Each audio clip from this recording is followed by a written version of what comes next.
Greetings, YouTube. I was listening to NPR today while coming back from some bargain hunting, and they were discussing about suburban liberals. And they said that the further away from the pocketbook of those liberals a policy is, the more likely people are to support it.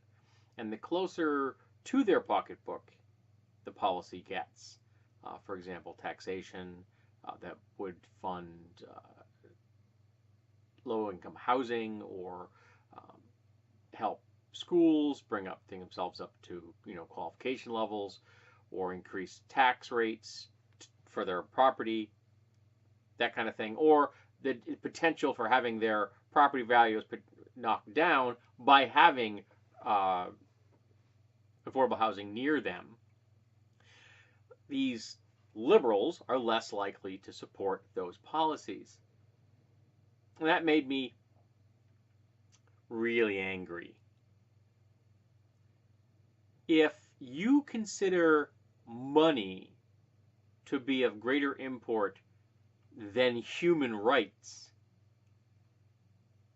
you aren't progressive. You are conservative.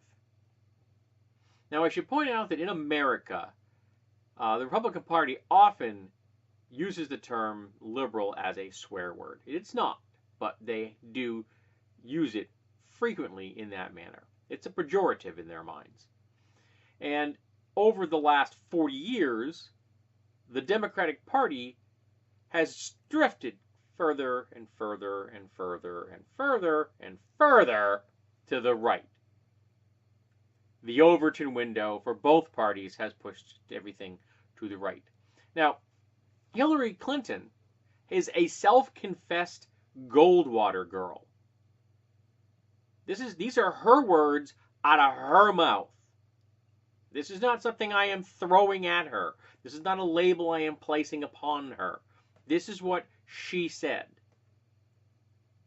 And she didn't have to change her politics at all for the Democratic Party to move to the point where a Goldwater girl was the Democratic presidential candidate. Now, yes, I voted for her. Why?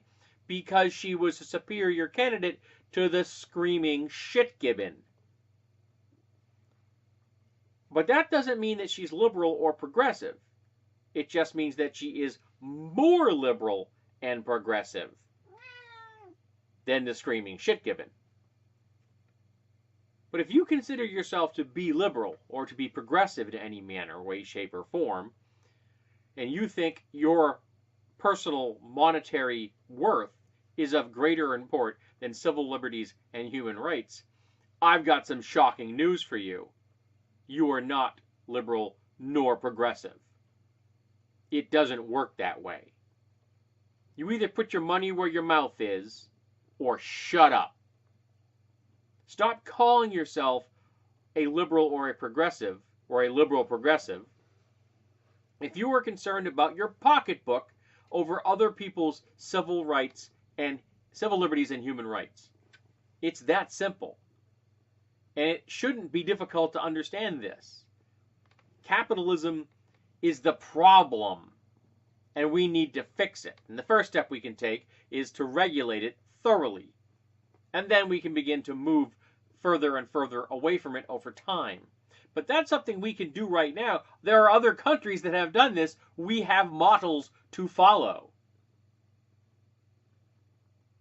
But if you're worried about low-income housing near you, or that your tax dollars might go to fund it, when housing is a human right, then you're not liberal nor progressive. And I don't grasp how you think you are. I was listening to a black reverend not long ago, and she made the comment that, you say the Mason-Dixon line, that south of the Mason-Dixon line is down south and north of the Mason-Dixon line is up south. That the racism is just as prevalent in New England as it is in Georgia. It's just of a different flavor. It's more subtle. But redlining still took place in the north, in Chicago and Boston and in Portland, Maine, and in New York, and every place else.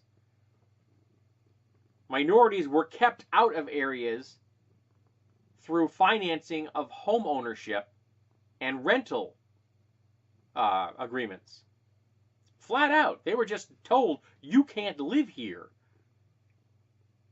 And it was more subtle in many cases. You're not a good fit. Oh, he just didn't get a call back, or things like that. And the same thing happened in hiring practices and in loans for opening businesses. White people got loans where black people didn't, and when the black people did get them, they didn't get the favorable rates that the white people got. And that's just what happened and is still happening. So if you put monetary import above civil liberties and human rights, you need to redefine your worldview. And you can just accept the fact that you're a conservative and an enemy of the American ideals. Or you could reevaluate your situation and realize that monetary worth is not more important than civil liberties and human rights.